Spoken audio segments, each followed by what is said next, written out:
So thank you very much for being part of it.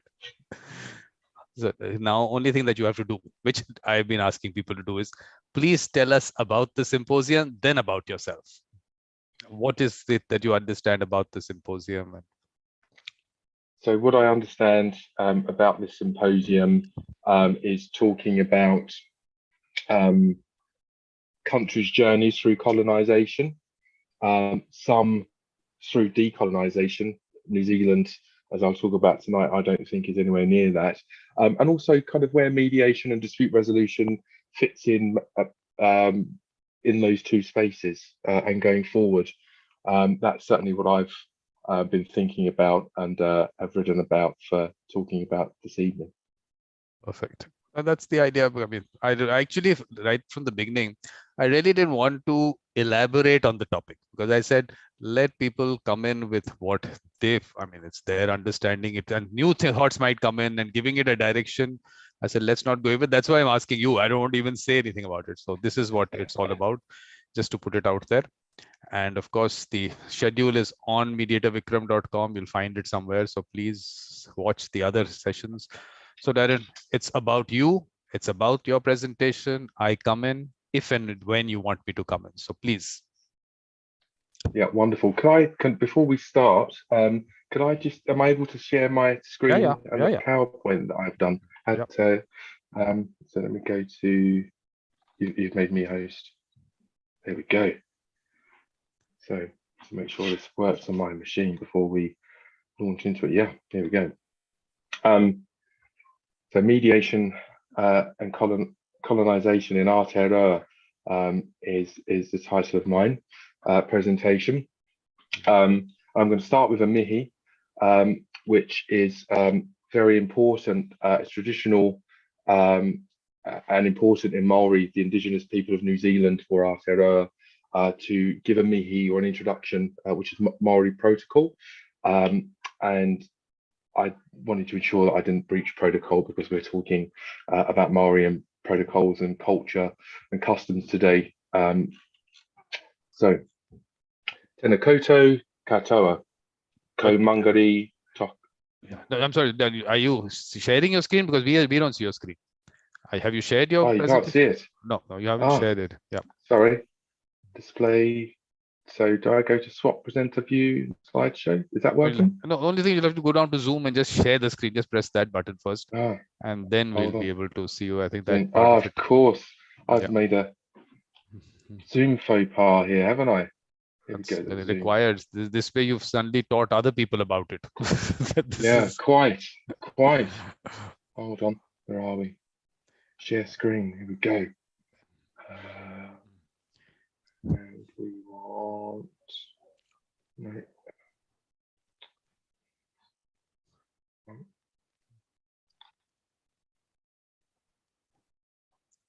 Of course, at the same time you can. Oh, here we go. Yeah. I think that's it. Share that.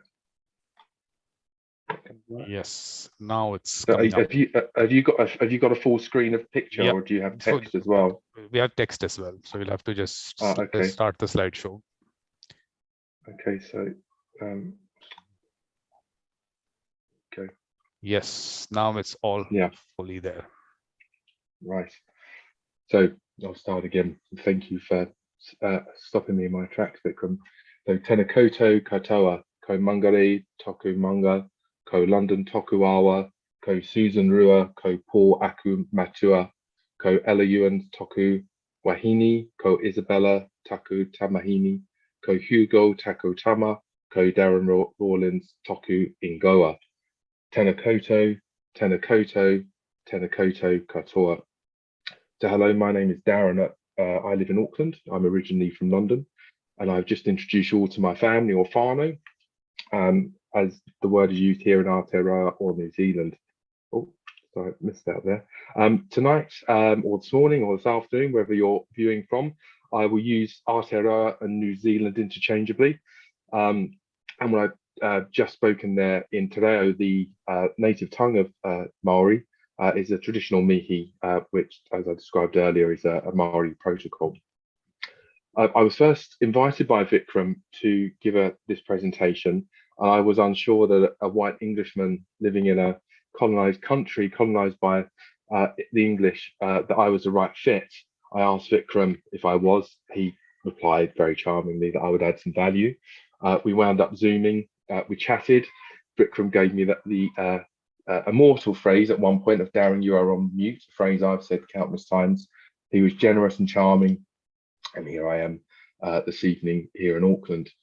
And this symposium and its timing, very apt timing, I suppose, with the passing of Her Majesty Queen Elizabeth II, and it was striking the number of countries which England share a history with, which was evident from the number of Commonwealth leaders in Westminster this week, the many national Commonwealth national flags adorning the streets of London, and the list of countries chiselled into the Commonwealth gates when the procession passed past them following Monday's funeral.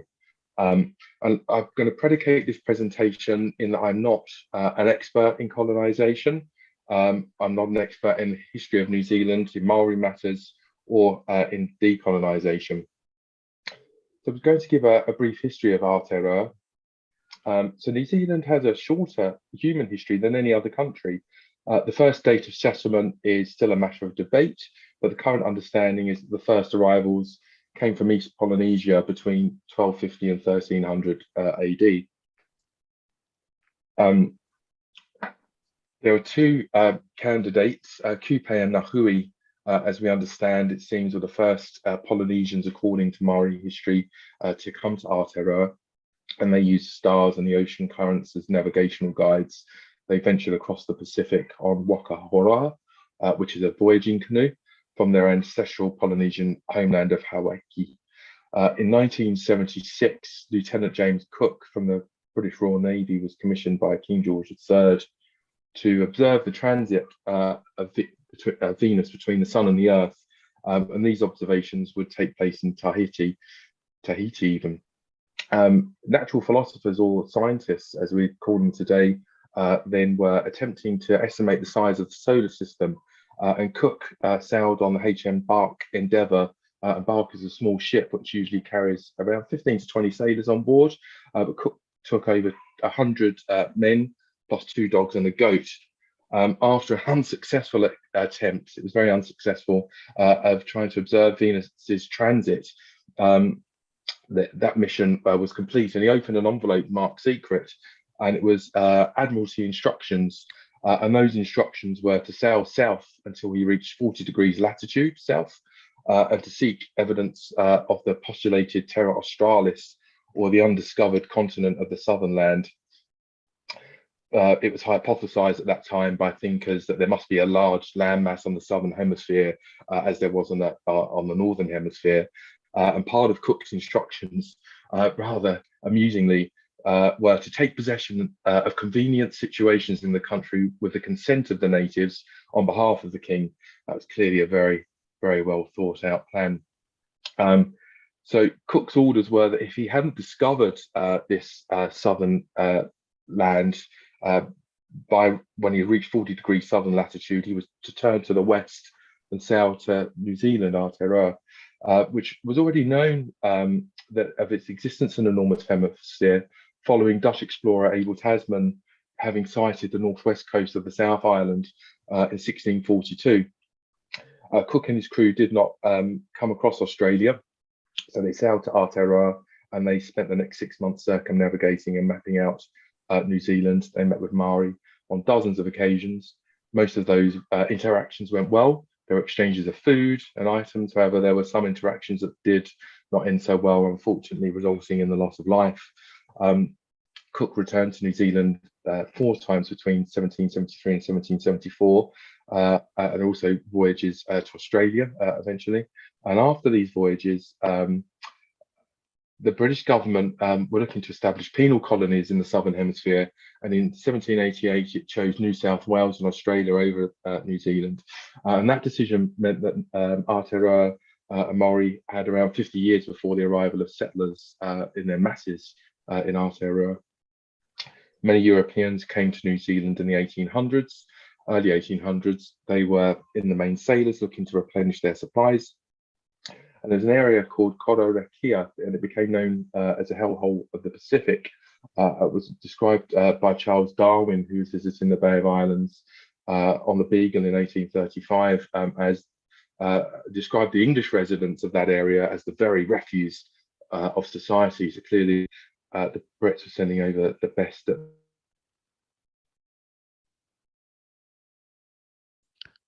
Your voice, New Zealand. we lost your voice for a minute. That commercial activity part Was of it? it, we lost your voice. Although, Okay. Darren, I don't know whether you intend for us to see the text, but we can see the text of what you're saying. So I don't know whether Right. you Okay. intend that or not. No, so let me. I don't. So I'm going to give you. Let me end the slideshow. I was supposed to give you the presenter. Yeah. Hold on. Yeah. Because although it's a nice thing for us to also have it on screen. So yeah. No. Sure. I might. I was just going to get some technical assistance. I'll be 2 minutes. Not, although when you started the thing, you could have just closed it. So let's. Hold on. Right, so I might just run through. Hold on. Yeah, if you share the screen like you did, what we'll do is there was a cross there. We could have just clicked that cross. Okay. Let me go back. Yeah. Back to 3. Okay. Well, I think we can just click that cross, and I think that the text will close. Yeah. So if you all click the cross, okay. Well, you'll have to share the screen. Yeah. Yeah. If I do, no, that's not worked for you, has it? It's gone off. No, we haven't you haven't shared the screen yet. So, but I'm just thinking from what you said right now, Darren, although you're concentrating on that to imagine this whole world to exist when you're sitting in one part of the world at that stage when you did not have satellite imaging to actually imagine there's a land there. I'm just thinking how that mind was functioning. How did they get to that? Very interesting, because we are sitting today and we know that existed, but quite. Just being given some instructions just to sail off and find somewhere that you think exists but you're not sure. Go off and find it. If not, go somewhere else. One can only imagine. I mean, they were a long time at sea, right? 8, 9 months was my understanding of the first. I'm just going to leave it on with the text because it's share the screen. Just share the screen and then we'll see. I saw a cross there, so I think we can click that. We'll try and click that and let's see. Right, here we go. Does that work for you? No, we haven't shared the screen yet. You'll have to just go to share screen on Zoom and then do it. Oh, I'm having absolute technical nightmare tonight. So let me go back to share screen. That's perfectly all right. End of the day here. I'm getting tired and making I wouldn't ordinarily. Here we go. Screen 1. That's what you want. So now I'm going to go to share. Yes. Now, hopefully this works for you. Yes, now it works. Now we've got the entire slide there. Yeah. Great. Okay. So there was commercial activity followed. So that brought many visitors to New Zealand, and more settlers began to arrive from Europe. And just for a bit of context around numbers, in 1830, there were just 300 Europeans in New Zealand. 10 years later, there were over 2,000. And in 1858, so just after 28 years, settlers outnumbered Maori by 3,000 people. There was a race ensued between the British and the French to establish themselves in New Zealand. And unfortunately, with the amount of settlers coming in and sailors replenishing, they were bringing viruses and diseases that Maori hadn't encountered before, and their numbers dwindled hugely, but thankfully not completely, but they were very close to their race being completely wiped out, but mostly by things like the common cold. Unfortunately, the British engaged in battles with Maori over land. So in Britain, people were being promised land for farming. However, that land was owned by the Maori, and they obviously didn't take too kindly to settlers coming in and wanting to take their land. There were a number of wars, and these wars placed pressure on Maori from European settlers to sell their land for settlement. This led to much conflict, and in the 1860s, a significant amount of land had been taken from Maori, and I'll talk about the Waitangi Tribunal around this a bit later on. And while this history can be unsettling and uncomfortable to explore, it's important, I think, for us to recognise that colonisation is dehumanising, it's deliberate, and it is a continuous process because of systems that are in place in colonized countries. So, for example, in New Zealand, Maori are hugely disadvantaged, and I'll touch on that briefly. Colonisation does involve ethnocide, linguicide, and genocide. Loss of land and economic base for Maori has led to social deprivation and cultural subjugation, and subsequent loss of culture, language, and mana, that being power or authority, which I'll talk about a bit more later as well. This has all resulted in marginalisation for Maori and this disestablishment of cultural, social, tribal structure, also political power.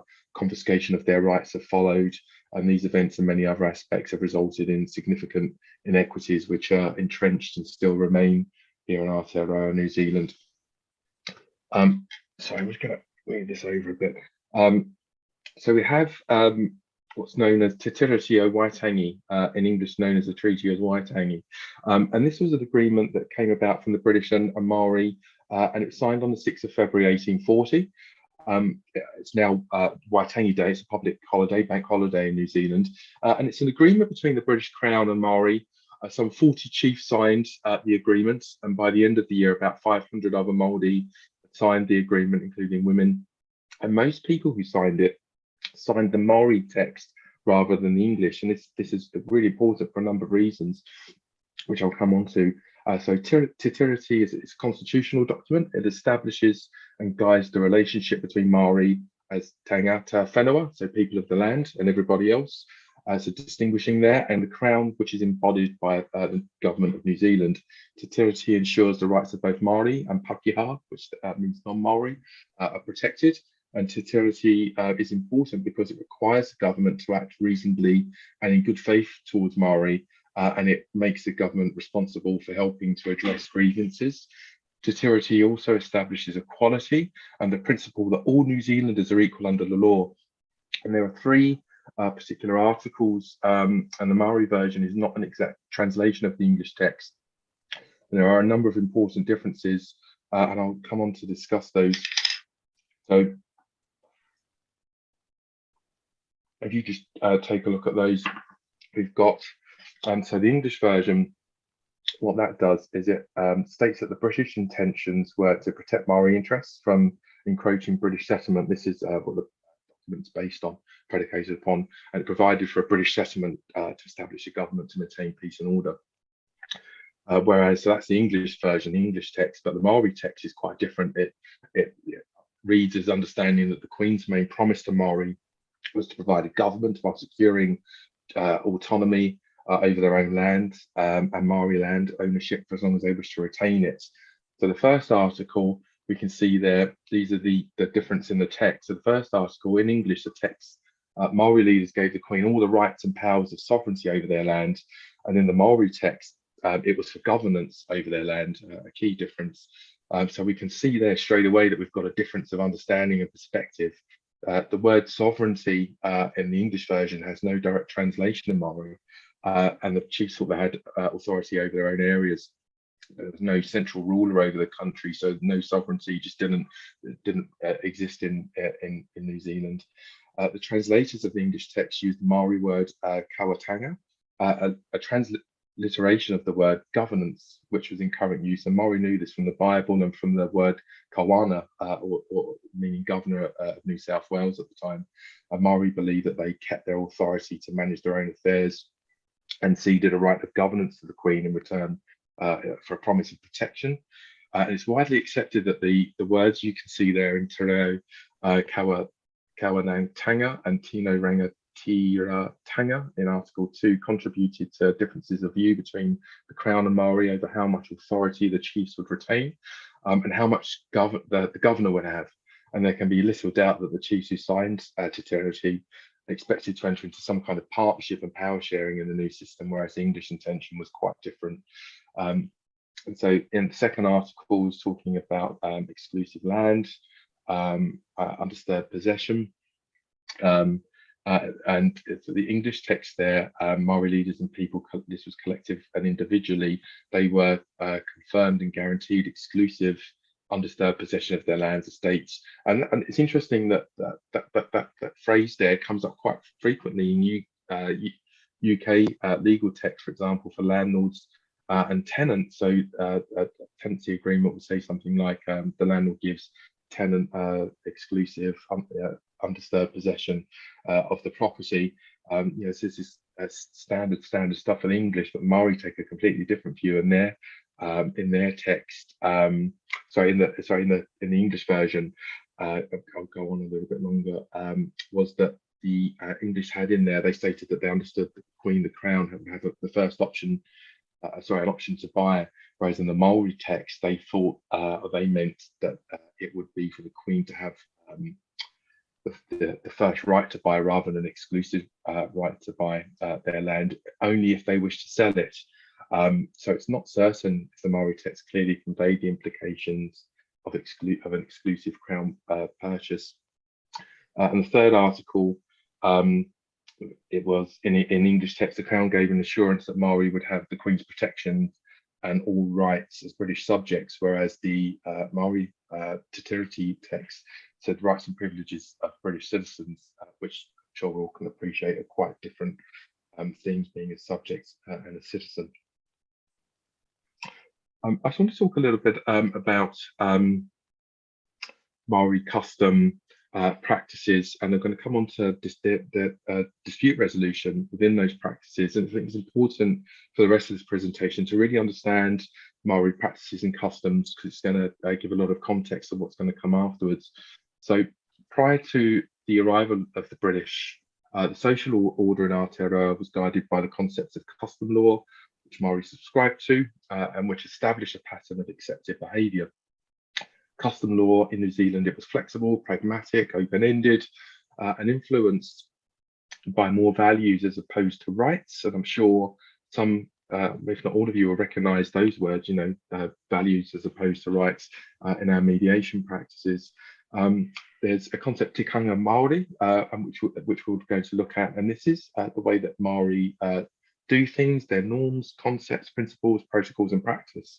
First of all, we have whānau. You may go back to, I introduced my whānau, my family, earlier in the mihi, but whānau is your extended family, and it's a prime support system for Maori. Whānau is physical, it's cultural and emotional. It provides identity and a sense of purpose.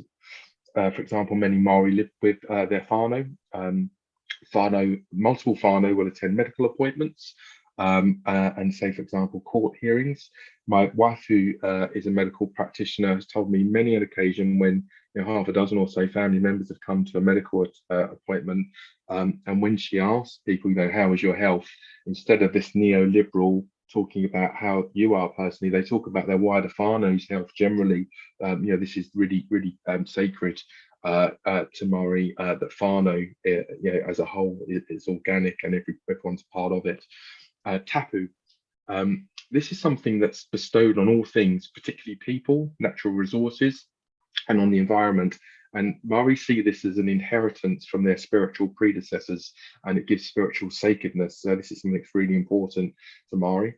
We then have Noa, which is normally something that's free from being tapu, and can be used for ordinary use. So it's important, for example, during death rituals, or when on a marae, which is, I'll come on to talk about maraes later. So, for example, when dealing with donation of body parts, for example. So that's also an important part of Māori custom. And we have mana, and this is sourced in the spiritual domain. It's a generative power and source of organic creation. There are multiple concepts of mana, such as cultural values, spirituality, hereditary rights, social relationship status, territorial rights. Mana is something that has to be maintained and enhanced by people. It's the basis of social order. And mana goes hand in hand with tapu, with one affecting the other. And the more prestigious an event, a person or object, the more it's surrounded by tapu and mana. The two, and this comes into dispute resolution, and this plays a central role in maintaining and developing social relationships, such as obtaining equivalent value for services and gifts, behavioural control, peacemaking, righting injustices, to keep the balance of social relationships. An example of a practical use of utu would be when tikanga, and tikanga is protocol, is breached. So if there was a breach of tikanga, and there was an injustice, and in order to address this breach, Utu is mediated, and through ritual kororo or discussions between Maori. And if, for example, in those discussions, an individual was identified as responsible for a breach of tikanga, there would be an accepted consequence for that breach, and that's Utu. Then we have whakapapa. This is a complex interwoven relationship which organises Maori society. And to determine the place of each individual in Maori society, we first have to understand how he or she is related to the other members of their whānau, their family, their hapu, sub-tribe, or iwi, their tribe.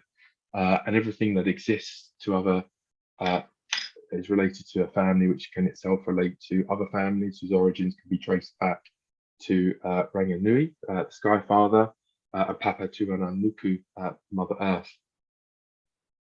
And there are three closely bound entities of whānau, hapu, and iwi, and all three are the sources from which one identity is eventually derived. Whakapapa is also there to educate Maori about their past. It's said that for Maori to truly understand their present behaviour, they have to look at their past too. Maori society is socially fundamentally socio-centric, where the collective survival and group interests take precedence of that of an individual. Have you got, oh no, I think I might have skipped forward. There. Have you got social inequities? This one is ongoing obligations under Te Tiriti. Right, so I think I've got, you've gone. Oh, hold on, yep. Haha. Yeah, so very quickly, there's a problem with my slide here. Why is that? No, that is the next one. Oh, okay. Yeah, so ongoing obligations. So the government has many continuing obligations under Te Tiriti, which is enshrined in legislation. And I'm going to give two examples of those now. One's a national and one's a regional example. And it's implicit in Te Tiriti principles that there is a requirement to consult the government to consult on matters that affect Maori. And there is a requirement on Parliament to take into account the worldview of Maori and its decision making, and those things that I've just described, protocols, customs, practice, all come into that worldview. There are voices, of course, who express there is not enough observance of those obligations, and that's for a different political arena, not for today. The first act I'll talk about is the Resource Management Act. And the purpose of this act is to promote the sustainable management of natural and physical resources. And the sustainable management means managing the use, the development and protection of natural physical resources in a way or at a rate which enables people and communities to provide for their socio-economic and cultural well-being and for their health and safety. Well, sustaining the potential of natural and physical resources to meet the reasonably foreseeable needs of future generations, safeguard life supporting capacity of air, water, soil and ecosystems, and avoid remedying or mitigating any adverse effects on the environment. Interestingly, Part 2 of the Act provides that there are a number of specific provisions relating to tangata te whanaua, that's the people of the land, being either a specific group or Maori as a whole, the number of things that must be considered. And those are the relationship between Maori, their culture, traditions with ancestral lands. So that covers things such as water, sites, indigenous fauna, indigenous vegetation, tapu, or other taonga. The protection from subdividing land and protecting heritage sites and customary rights. Government has to consult with iwi, which is local tribe, well, sometimes multiple iwi. And the Act anticipates that there will be consultation to assess Maori culture and values when applications are submitted to it under this Act. And here we can see that not only does the Act explicitly consider what it is that is important to Maori, but the Act also requires that there's consultation. We then have the Local Government Act, and this is an act which local councils have a number of statutory obligations to engage with Maori and to recognise Te Tiriti. And the benefits of that are to have a greater understanding of expectations, aspirations, opportunities to collaborate on projects. There could be an efficient use of resources, both from council and Maori perspective. and the promotion of Maori well-being in a wider community. The Act also requires local council to, oh, sorry, I'm just getting rid of a phone call coming in, requires local council to ensure that Maori contribute in its decision-making processes. It's to establish ways to enable that, foster that enabling, and provide information to Maori, take into account Maori culture, traditions, ancestral lands, water sites, valued flora and fauna, and other taonga. I'm going to give you a really interesting and what I think is quite a wonderful example of how we might say a rather rigid English legal system and Maori worldviews can work together in legislation. And that's seen in the Tiwa Tupua, or the Whanganui River Settlement Act 2017. And the purpose of this act was to record some acknowledgements and an apology that was given by the Crown to the Whanganui iwi, to the tribe, one of the tribes there. One of the purposes was to give effect to a deed of settlement that had been reached between iwi and the Crown, and to give effect to the provisions of that settlement. And so what I found really interesting reading the Act was that when interpreting riverbed, this is what the Act says. So it says it means a space of land that the waters of the Whanganui River cover at its fullest without breaching its banks. The riverbank includes the subsoil, the plants attached to the bed, the space occupied by the water, and the airspace directly above the water. So we can see from this that the Maori worldview is different to, say, mine as an Englishman as to what a riverbed is. Completely different. I wouldn't, for example, consider the space which is occupied by water and the airspace above a river to be the bed. However, Maori do. And so if we look back at some of the definitions back in Te Tiriti earlier, we can see how the Te Tiriti was littered with different interpretations on what words mean, understandings, and how that led to conflict, a space which many of us occupy day to day as mediators, interpretations, meaning, and to incorporate the Māori worldview in the Whanganui River Act.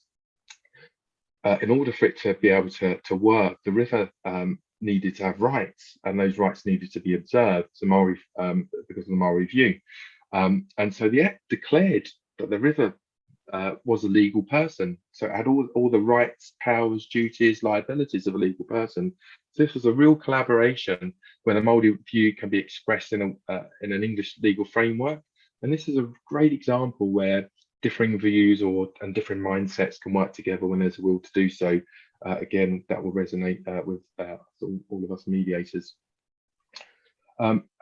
Unfortunately, there are lots of social inequities in Aotearoa, and I'll briefly summarise some of those as a direct result of colonisation. And health inequities, I know it's not quite what we're talking about here today, but it's analogous enough for the purpose of this discussion, described by the World Health Organization as differences in health status or in the distribution of health resources between different population groups arising from social conditions in which people are born, grow, live, work, and age. Health inequities are unfair and could be reduced by the right mix of government policies.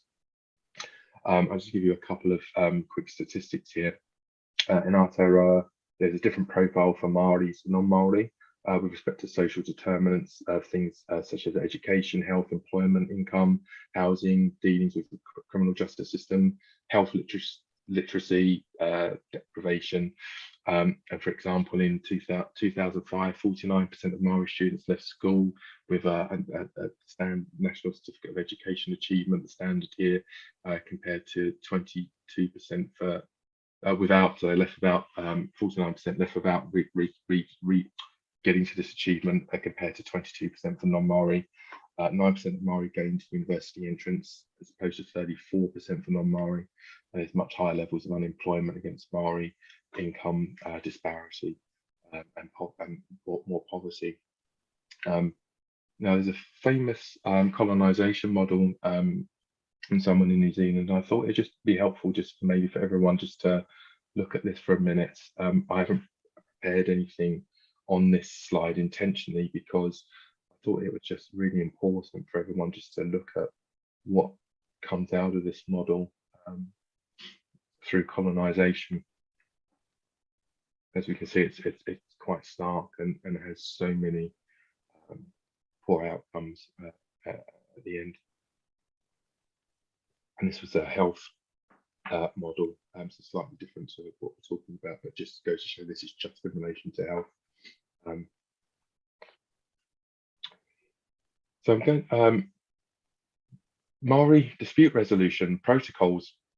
So Maori have specific protocols and practices for dispute resolution, and they've been formulated according to Tikanga Maori. And they have, in particular, a manner for Maori to communicate with each other, how they resolve disputes. Those are muru. So we touched on this briefly before, and this is a consequence, sometimes known as a plunder, sometimes it's retribution for an act. A muru ensures that there's good behaviour and social norms kept between individuals and groups. We have tatu punumu. This is a type of peace treaty reached between disputing hapu sub-tribes or iwi clans or tribes communities, and it's supposed to be a lasting and permanent peace. And Maori have a building called the marae, and it's a traditional meeting place for them to discuss hapu, so clan or tribal related matters. It's sacred to the living, and it's a memorial to the dead. They're beautiful things, hand carved. You see the workmanship that goes into them. And for this reason, the marae must be entered in a reverent manner. The marae is socially integrative in the sense that it fosters identity, self-respect, pride, and social control. The fundamental aspect of deliberating upon a marae is that decisions are arrived by consensus, because the hapu is as a primary group that rests on ideology of the unity of the kinship group. It can maintain that ideology only on the basis of decision making by consent. It's an important aspect of consensual decision making on the marae that enough time is allowed to enable such matters to be deliberated properly. Meetings can go through the night, and you can, for example, have dozens of people at these meetings all sharing their own perspective. So I wanted to give you a quick overview of part of the New Zealand legal system. I've got 3 examples that I'm going to talk about. Unsurprisingly, from what you've heard earlier and what I was talking about, New Zealand legal system is largely based on the legal system, the English legal system. And I want to talk about 3 areas of law that exist, sort of coexist in a mediation and determinative processes. Family court and what's known as FDR, so family dispute resolution. I'll come on to the Waitangi Tribunal. It doesn't have mediation as part of its process, but it does at the end of the determinative process, and then the Maori Land Court, the mediation process. So the family court can refer people to mediation, and I was honoured enough to be invited to a whānau hui, a meeting, as part of a mediation where the whānau are meeting to talk about some issues before it, and they asked me what on earth I was doing there, the only white person in the building, and I said that I was there to listen and to share thoughts of how I thought I might be able to help going forward. They all spoke, they were uninterrupted, and they made a consensual decision for outcomes going forward. And this whānau were unfortunately in the family course at the time.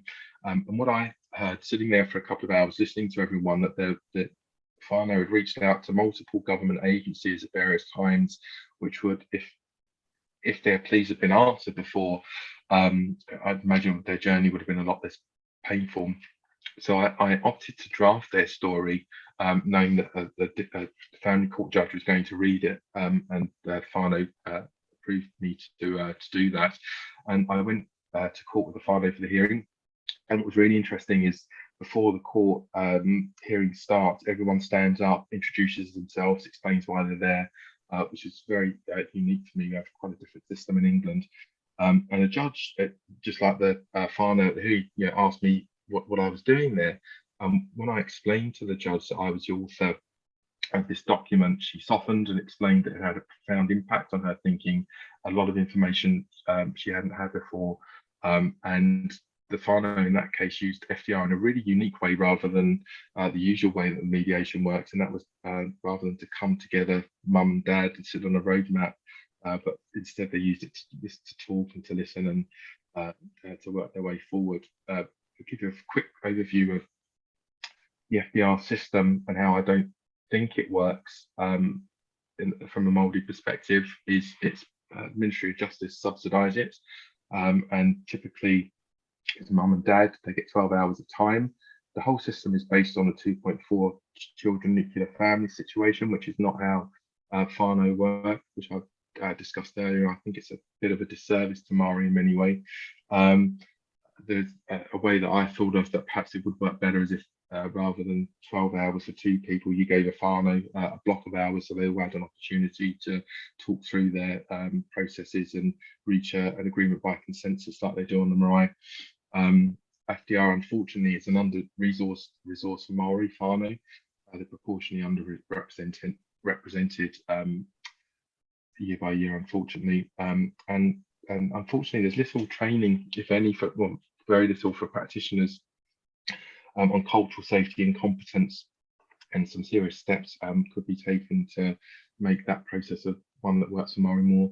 The second area of law I'll touch on is the Waitangi Tribunal.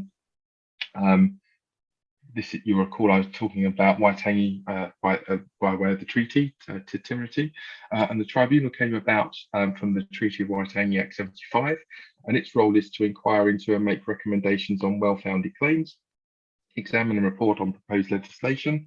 If so, that is referred to by someone from the House of Representatives, like a Minister of the Crown.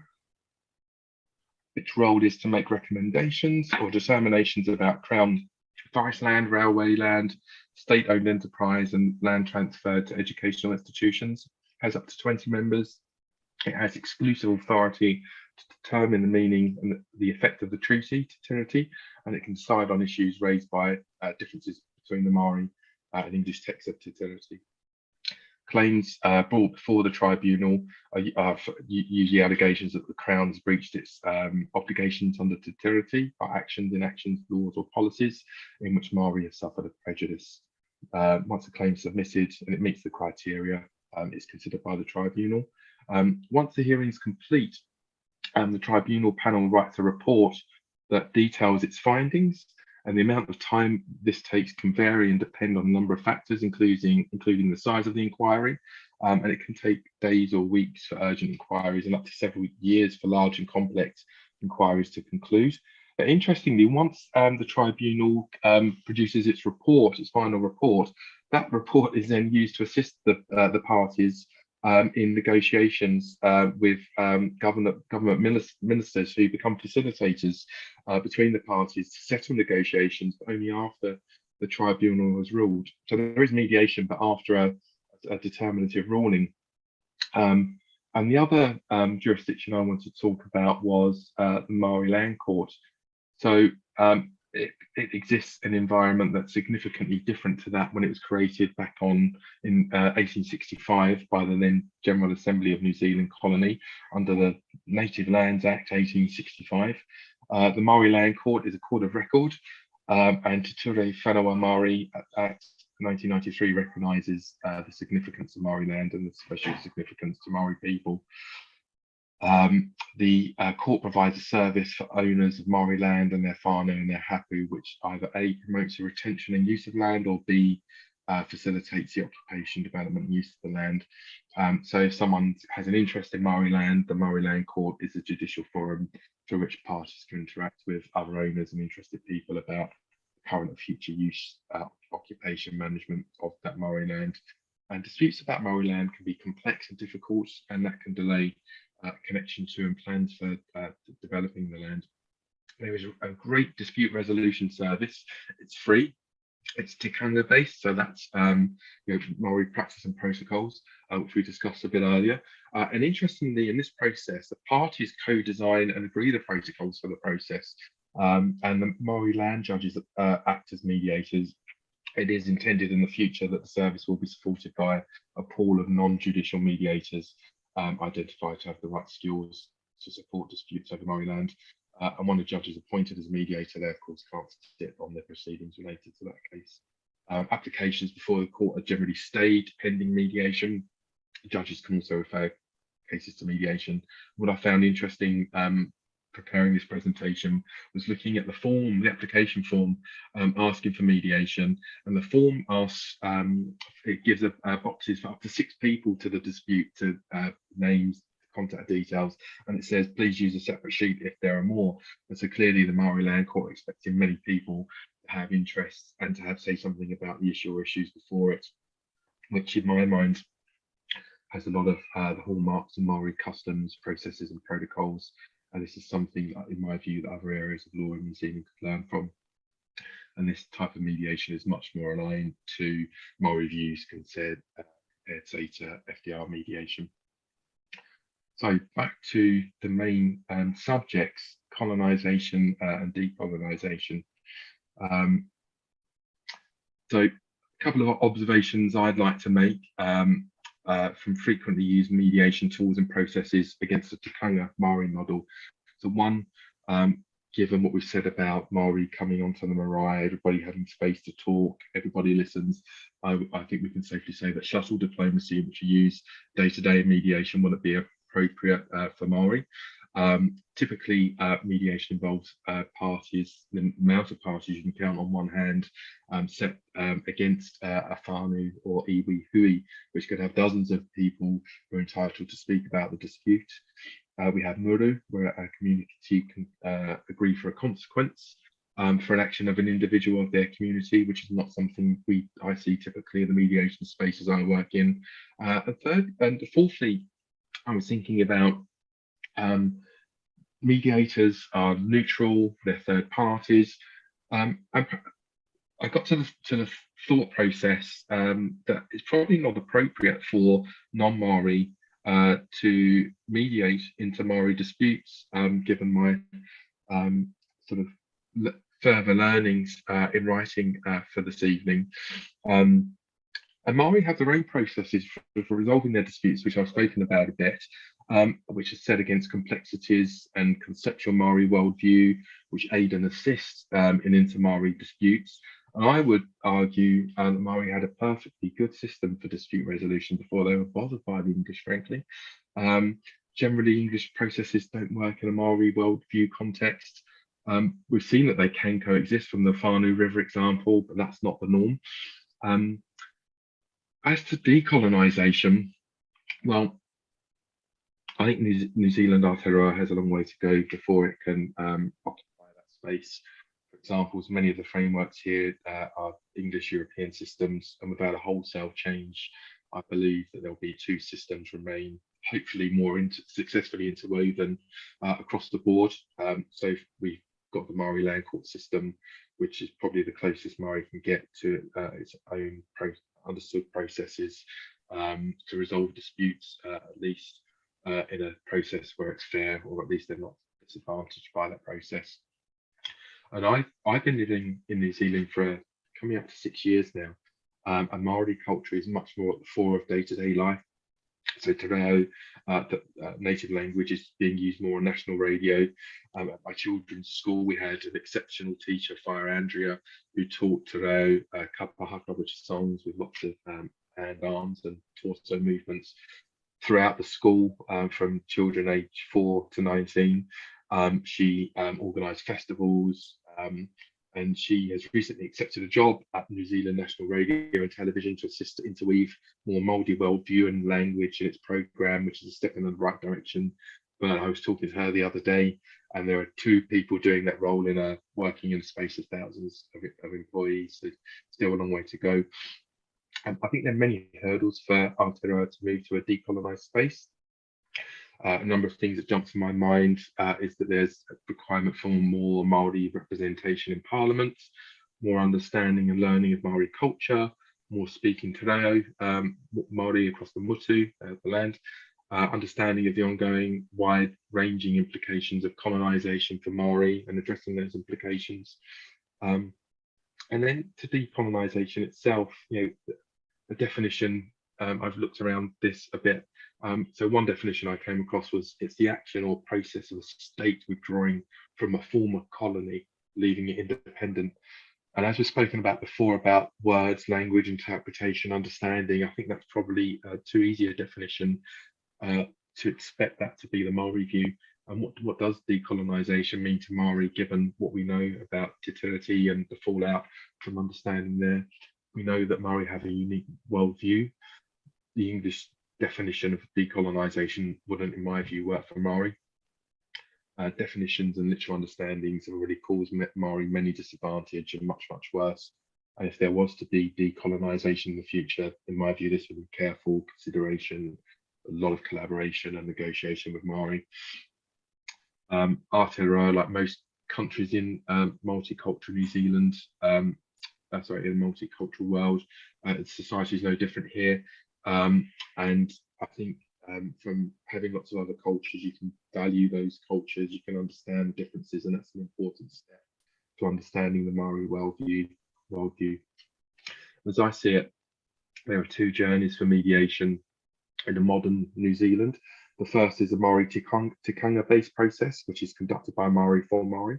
And the second is a multicultural process, which observes and includes cultural safe practice. It observes processes which interweaves the Maori worldview within them. That will be a complex and ever evolving process.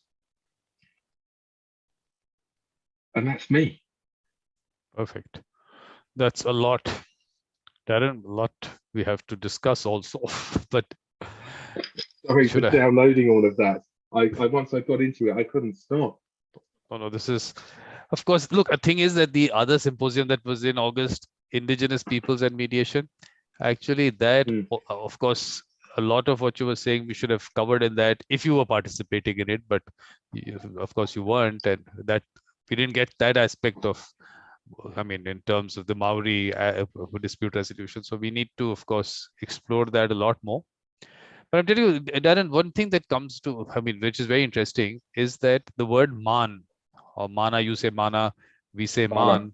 Yeah, we say man here, which is a Hindi word, which means basically reputation. I mean, a little more than reputation. So I'm very surprised. I was surprised because in the symposium last year, there was Grant Morris from New Zealand, and he used this word, and it was really interesting that Maoris in New Zealand and Indians here using the same word. It's something which is we need to get. I think language itself and its source and how words, carry throughout the world. I find that really interesting. Yeah, I do too. You come across it quite regularly, right? Where, as you say, a very similar word with a very similar meaning, that thousands and thousands of miles apart. I know. How does that happen? I mean, of course, trade is one aspect of it, definitely. So people have been traveling all through. But just the fact that they were traveling, I mean, we were just discussing that earlier, that the fact that you just feel that there is something on that side. Look, we are imagining the world right now. You take a plane and you fly to. Someone has taken a boat and decided to go into the sea looking for something which you have no idea about. So how did that happen? How does that happen? I mean, I find that let's just put ourselves to that time, just to think that you were going. Interestingly, I was walking through Auckland a few days ago, and I was listening to a podcast, and one came up about James Cook. So I'll listen to this. And my understanding of how that particular expedition came about was there was a rather wealthy adventurer, if I can call him that, who was paying the Royal Navy money to go exploring on these big adventures, and he would bring back plant samples, animals, and he took with him someone from Sweden and Finland and an artist, so they would draw animals. And when they would come back, this person, I can't remember, I think was it something Banks? It'll come to me in a minute. And it was for prestige, for mana. But yeah, a bit crazy in my mind. There were obviously a lot of bored people in Europe they've been around for centuries and obviously needed some action and adventure in their life, and that's what they decided to do. And they probably got involved with scientists who had all these hypotheses of southern continents, and someone with a bit too much money and an admiralty who wanted to try go south all came together at the right time. Very, very interesting. To put ourselves in Very, that very time, brave, and very brave. yeah, exactly. And that just that to put ourselves in that time by itself, and to think in those times, to be that adventurous, to actually go explore something that you have really no idea. Or did you have an idea? Maybe at some point of time, did someone go and write something about it? I mean, it's just interesting. But I Yeah. think now, Well, yeah, and of course, from East Polynesia. So the theories are that between 1250 and 1300, that was the first Polynesians that came to Aotearoa, and they were on these quite small boats, 1, 2 people boats, paddling through the Pacific and trying to find new places. Yeah, so that great was, yeah. adventurers, right? Exactly. Maybe that was the adventure sport at that time. You didn't have you didn't have skydiving. This was your way. Quite. And maybe you just started off and you got lost somewhere, and then you just kept paddling because you didn't have a compass, and you landed up somewhere. Quite. But Darren, what you have to tell us is that, of course, I mean, the Maoris and their methods, how do we actually, I mean, is it going to be Maori methods of dispute resolution and the British concept of dispute resolution as two different things, or are we going to be able to merge it? And what is the thought process? I mean, I'm just thinking from the New Zealand thought process on it. Are you seeing some understanding that they are looking at it as being part of the process? Yeah, I am. I think from when I first moved here, it's coming up to 6 years now. There's been a huge shift in more of adopting and having reverence to Maori culture. It's much more in here and talk about it day to day, and it's being the protocols and practices are being used, from my mind, from when I first started practicing here 5, 6 years ago, is much more part of the mediation landscape than it was. So, for example, when you're having a mediation and one of or more of the parties are Maori, you will talk to them before the mediation about if there are any particular protocols that they would want to use. And it could be something as simple as having a karakia, which is like a prayer or some words before the meeting begins. So there is much more of a move to having more Maori protocol and custom, but it's got a long way to go. I think a long way. There are, unfortunately, I think there are some mediation spaces where Maori are much more comfortable, and understandably so, dealing with things into Maori than outside. But it's going to be, well, I'd say it's going to be an exciting journey, ever evolving. And one of the great things for mediators like myself is it's just going to be full of really, really great learning about customs and history that's going to help me evolve my practice, which I'm looking forward to. Because when I look at consensus building, like you said, of course, everything's with consensus. Are we ever going to be looking at that being the method in general, not just dispute resolution, but in general in relation to problem solving? So is that going to be something that we're looking at in relation to, even when you look at a democracy and you reach that point? Is that really are you really looking at consensus building, or are you going to have pockets and that whole divide and rule kind of a mentality?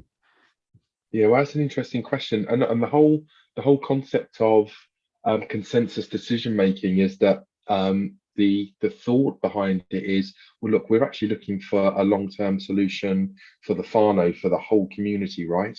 So I think if you can get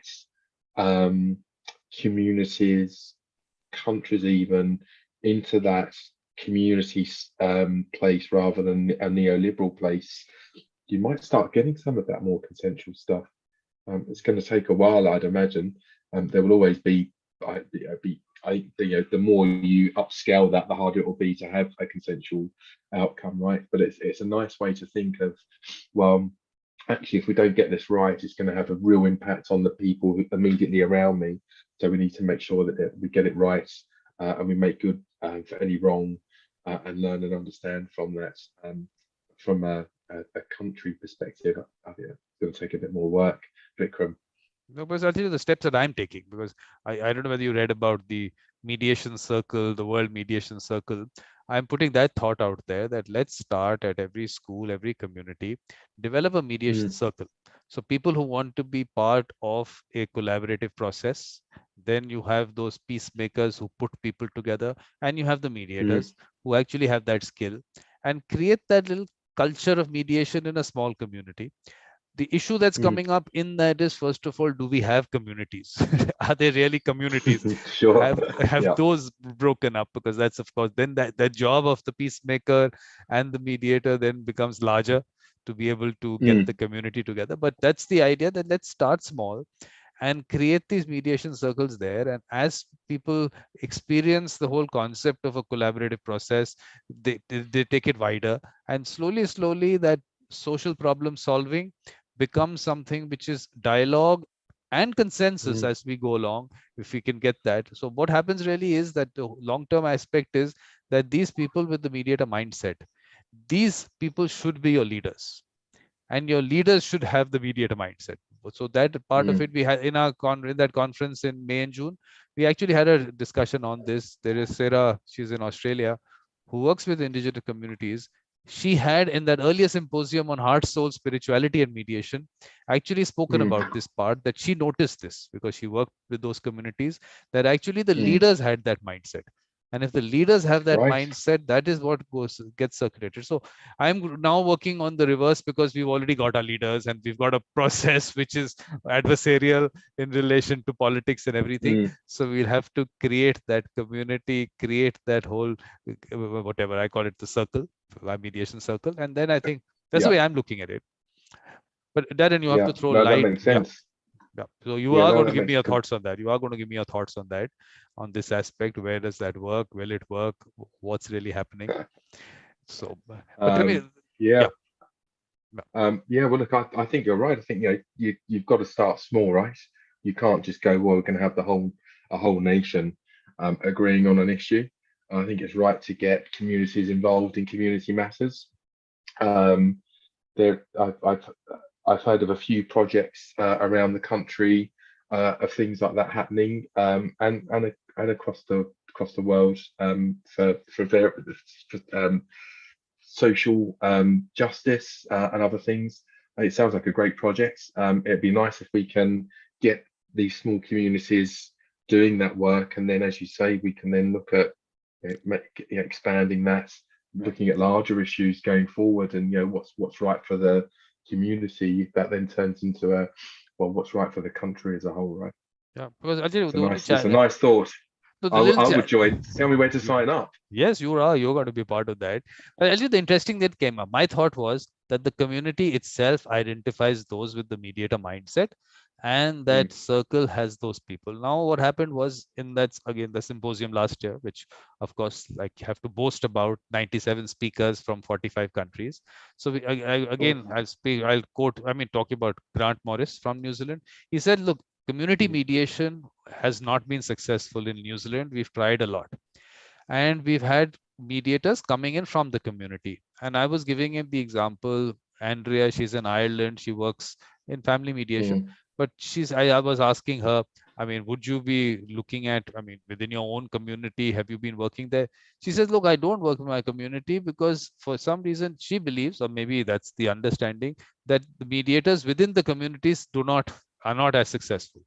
So that's what I was telling Grant Morris. Maybe now we have to look at not be within the community. Let's identify these people with the mediator mindset.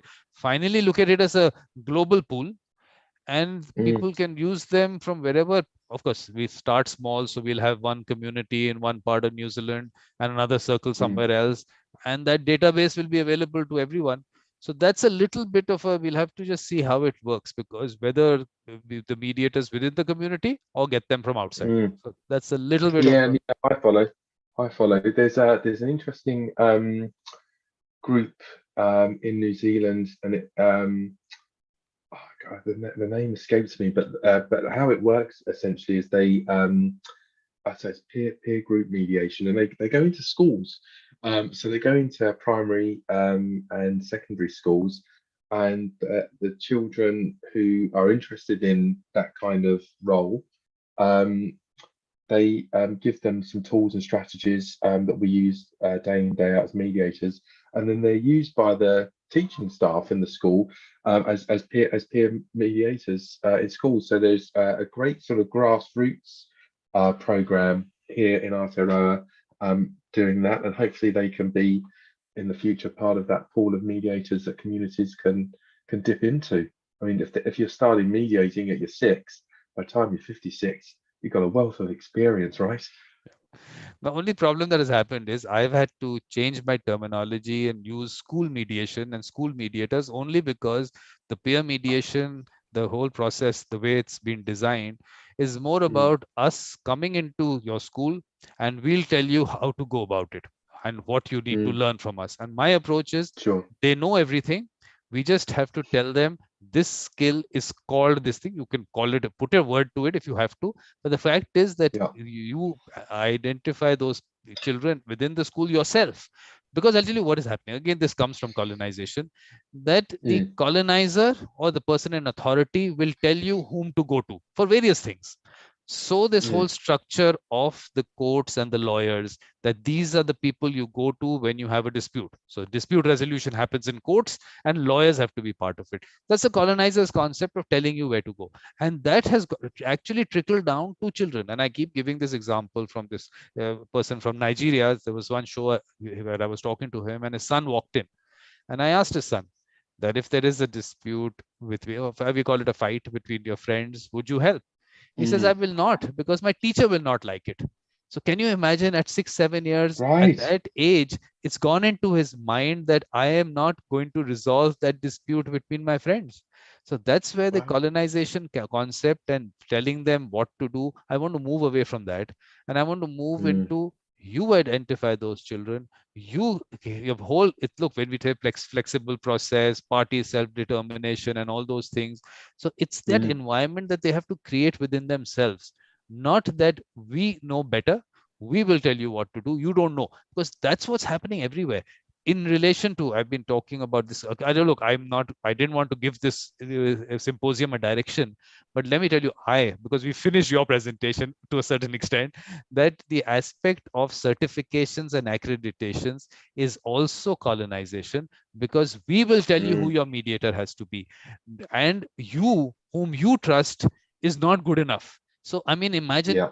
two people trust someone, but that's not someone you should go to. We will tell you who that person is going to be, we will certify Yeah. that person, which creates a class distinction. Because look, we have to look Mm. at it from a global perspective. I keep giving the example of India. That first, of course, I will ask you, what is the population of India? Any idea? I don't have any Oh, okay. idea at all. Okay. Okay. I've Let me been start. I've been once. I'm from London, and it was a lot busier than London, I can tell you. But just a guess, just a guess. Just take a guess, and I'll of course tell um, you. okay, I'll go 50 million. Okay. So we have 1.4 billion people. Does that Wow. shock you? Does that shock you? It Yeah, shocks you. yeah, it does shock me. Okay. It's kind of things like that should be a statistic that I should have known. Wow. 1.4 billion. Okay. In those 1.4 billion, 60% is rural population. So almost a Mm, billion people are out there in rural areas. And we say that we will send out, if we can, we'll send out these certified mediators to you. So the mediator who is in the village and is actually doing that job of a mediator suddenly becomes that person who doesn't really know mediation. These are the people who mm, know about mediation. So you're creating in the minds of the people that no, a guy who's been with us and he's been doing it is not really a mediator, he doesn't know his job. So you've created that class distinction and you've created a whole different class of people, which I want to stop right now, because India sure. and a lot of parts of Africa and maybe other parts of the world, mediation hasn't really taken off. I mean, people don't even know about this being a formal concept of mediation. They've been doing it, like Mm, I said, in the informal basis. So right before it goes down and this class distinction happens, I really want to spread as much as I can, and then you have to, and then that's the way we will go out and tell people, look, you know those people. And it's like mm, those, that two-factor authentication that we have online. The fact that if both the parties, and we don't, I mean, I've stopped using parties and we've moved to participants from parties. Mm, But if the participants in a mediation trust someone, that's good enough. We don't have to tell them anything. That's their dispute. Just the yeah. fact that we even can suggest that no, this is not the person, this is the other person that we are sending to you. I think we are in a way questioning the intelligence of the participants. I think we have to stop that aspect of colonization. Colonization as the word, the way it's gone about, and I'm not saying it's particular class of people. I'm not saying it's the British doing it. I think it's that mentality that is being picked up. And has it come to us from the colonizer? Because has that been the way that's why this decolonization aspect, that we got our governments, but did they pick up a structure and a mindset which they continued into legislation? And that's Mm, the way it's still going on. And today, if that legislation in various parts of the world is going to tell people who your mediator has to be, I think it's mm. a whole process which is trickling down, and somewhere we have to either discuss it or stop it or whatever. I don't know what your thoughts on that, Avi. Yeah. Look, a lot of that makes a lot of sense to me. Frameworks designed hundreds and hundreds of years ago by societies quite different from today. Yeah, but I take your point, and I don't think I've got anything to argue against it in terms of like accreditations and panels and things like that. I think you're quite right. Um, but I suppose the big question is, how do we break that down, and how do we get that out there to the people that matter, right? So this is what my method is. My method is that, one, of course, in the school, you create that environment, that whole culture around them. The children are Mm, creating it around themselves. So right from that point of time, it's that independence in their mind, that it is our dispute, we have to resolve it, and whom we bring in to mm, resolve it, it is our decision. No one tells us what to do there. So once that concept yeah. comes into their mind, when they move into society in general, of course they're part of Mm. society, they're not, they're part of society, but let's look at their workplace, in their businesses, wherever, they should take that. So that's one way. Similarly with the communities, that all kinds of communities, I mean, which is organizations itself also. So Mm, let's take that yeah. there and give them that whole feeling that this is your dispute and can be resolved there.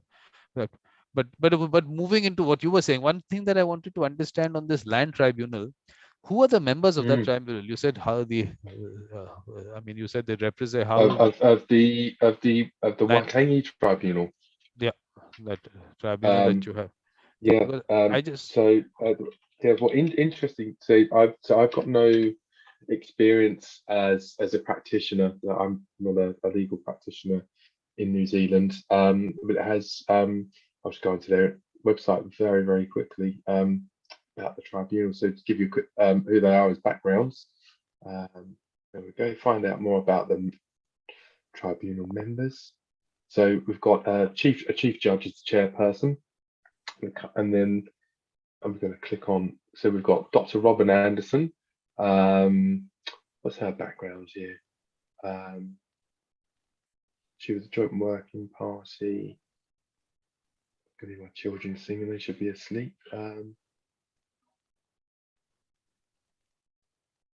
Judges. So there's one guy called Derek Fox. So he's at the forefront of Maori broadcasting for years. So his background is journalism, communications, broadcasting, and publishing. We've but got a lady who's a professor of law.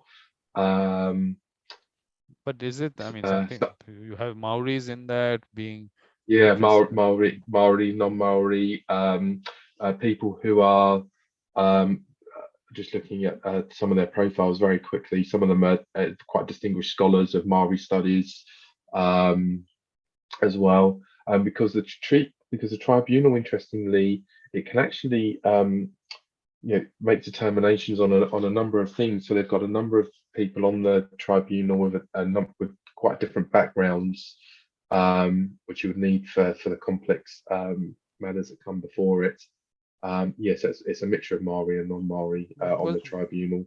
well, how I've looked at the structure that the colonizer created was that we'll give you that outer impression that this is something which is very nice and everyone is represented. But when you come into the inner function of it, because in a way it's limiting the scope of the dispute. Like you said, they will say that this is what the whatever, I mean, the bifurcation, or I don't know exactly how they go about it, but this is what it is. Now go and mediate, in a way, something like that. That's what Mhm. what I got, idea that I got. So whether that functioning of this tribunal actually ends up in this manner, where people who are represented actually represent the population, or is it on the face of Yeah. it? I mean, a little study we'll have to just do there, because that's another whole colonization aspect of it, that you've done this part and then you've sent it out for mediation. Have you really limited the scope of it? You've already limited the scope to a certain extent. I just from what you Yeah. were saying, I don't know. I mean, the inner functions and all, we'll definitely have to look into. But I just think that that is something which, what struck me as that being an important aspect of their job, to in a way decide on the scope of that dispute. So Yeah. What I found was really interesting was, so I suppose the best way to describe it is a determinative process from colonized processes that we know. But then once that process is concluded, so once the tribunal has reported, the participants to the disputes then go to government ministers who act as mediators to try to reach an agreement based on the tribunal's findings, which struck me as a really odd um, place to be, just from my professional experience. I've got no experience of working with or within the tribunal process at all. I just read around it for the purposes of talking this evening. Yeah, but it struck me as a really, really interesting process, and it really has piqued my interest to go and talk to some people I know who may have had done some work here to really understand it all a bit better. because I was saying that, like, the fact that, like, we have, I mean, of course, again, let me shock you to a certain extent, like our civil procedure code is 1908. We got independence in 1947. So we took that. Like I said, the decolonization aspect did not really work the way it should have. We've taken that system and we're continuing with it. So the whole idea is that we are, on the face of it, we are showing independence and fairness. But when you look at the functionings, there is so much discretion given in these procedures to the judiciary and Mm, everything, which really takes away from the way it should have been. And that's what the colonizer had to do, because that's the way you rule. But the decolonization did not take that process through. So that is why we have to really get into the whole decolonization process. And of course, from the mediation perspective, let it be not something which gets influenced, like you said, with this tribunal. I'm just thinking, is the functioning of it such which really affects finally what the dispute is, and how, then how do you've already, like I said, limited the whole scope of it. Okay, this is what it is, now go. Which is, I feel, a little bit of, we'll discuss it as we go along. So, but basically what comes out, of course, is that one, which I've been, again, you'll read about this mediation circles on my website. So the humanistic approach to mediation, or to generally dispute resolution, I think that part mm, of it, which the Maoris would have, I think that is something which we need to bring in, and not have this. Again, this is, again, let me put it to colonization, that let's take this whole approach where it is just interests. That's it, that we've limited to that, and this is where it's gone around the world. Interests, is there beyond interest, and is it the mm. moral values, ethics, and everything, those aspects of it, which you also did touch upon, the values and all. So we have to bring that in, I think, one part. And this whole thing of independence, neutrality, impartiality, confidentiality, I think needs to be relooked, because in the Maori Mm, context, are they going to be independent? Maybe not. Those mediators might not be independent. Will they be neutral? Do you have to be neutral? Because there's a whole debate today we're having on neutrality. That do you have mm, to be neutral, and can you be neutral? And there's Bernie Mayer, who's in Canada. He's been part of my shows, and he's written a book called The Neutrality Trap. So you can have a look at that. There was this a shows that I do series which is called Talking Books, because some of us don't right. read them, but people like me don't read them. So we've spoken about that in relation to social change and everything, that neutrality. impartiality is moving towards omnipartiality, multi-partiality. In the Maori setup, is confidentiality really an issue? Are they not sitting together and doing it? Is it really confidential? So I think we have to relook all these things and not take what is something that someone sitting in some part of the world felt this is mediation. I think we have to relook at each of those things and learning maybe from the Maori experience as one, but not taking everything that they are doing as the right way to go about it. I don't know, because I don't know how much because like I said, in that symposium of indigenous peoples and mediation, we could have discussed and got into the whole process and everything. But I'm just saying we have to be careful that it is of mediation and doesn't move towards arbitration. So those are, I think, areas which we need to look at. So Darren, at this point of time, I know it's getting late for you. You need to look after your children also. So your concluding remarks, please. Concluding remarks. I think that the colonized processes can learn a lot from Māori protocols, procedures, and vice versa. And I think my closing remarks, having seen a very short journey of my life here for 6 years in New Zealand, I think it's looking towards a much more sort of bicultural, interwoven processes that can hopefully take the best out of each other and sort of form some kind of amazing hybrid process here in New Zealand. Mediation. That's my hope. Yeah. Yeah, because I think finally we have to. It's a whole reverse of things. Dehumanizing was the concept of the colonizer, and I'm saying we need a humanistic approach to dispute resolution. They're all totally on different sides, and to get that mindset going and all, it's a conditioning of the mind over hundreds of years. We'll have to, of course, we'll work a lot on that. We'll have to work a lot on that, but we'll get there. Darren, we'll get there. We'll start small, but we'll get there.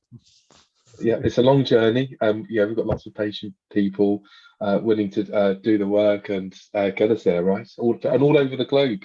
You and all of your colleagues who are contributing to the symposium, and hopefully you're going to be a bit of an oracle for us all at the end of this, Vikram, of all of these great ideas from all around the world as to what's working well and what's not. Yeah. So we look forward to a summary from you at the end. Yeah, you'll have the light bulb moment. Yeah, exactly. I mean, look, I'm saying that if each of us just takes up one community, one school, one organization, and say, let's try and create that culture there, and make it dispute free.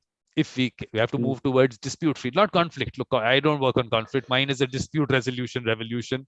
Conflicts is too large a concept for me to focus on the large thing. I keep saying, let's resolve the dispute. Give people the flavor of sitting together and collaborating and resolving disputes. They'll work on their conflicts themselves. They'll do that. But let's do that. So let's just do that. Let's start that small. Each one of us takes that. And then we, of course, slowly, with that experience, those people who have experienced it will then take it further. That'll be the interesting part. And that's how it'll grow. It will be. It will be. Look, it'll be interesting just to keep an eye on it and see how it grows and evolves. I'm looking forward to it. But yes, you'll have to be an active participant. Of course. No, I understood the premise that that means you need to get your shoulders behind it, which I'd be delighted to do. Perfect. So Darren, thank you very much. Pleasure speaking to you, and of course listening to your presentation. And you'll be part of other events and shows. So thank you. I will be. I look forward to seeing you on Zoom soon. Yeah, and the last day, 30th, you've got, I sent you a mail also. On the last day, we have the only thing is we fixed up a morning session for you. That's for you, large. I think it'll be just you. I don't know, someone from Malaysia maybe. So we'll see you then. That's very, very kind. I'll see you soon. You have a good day. Bye. You too. Bye.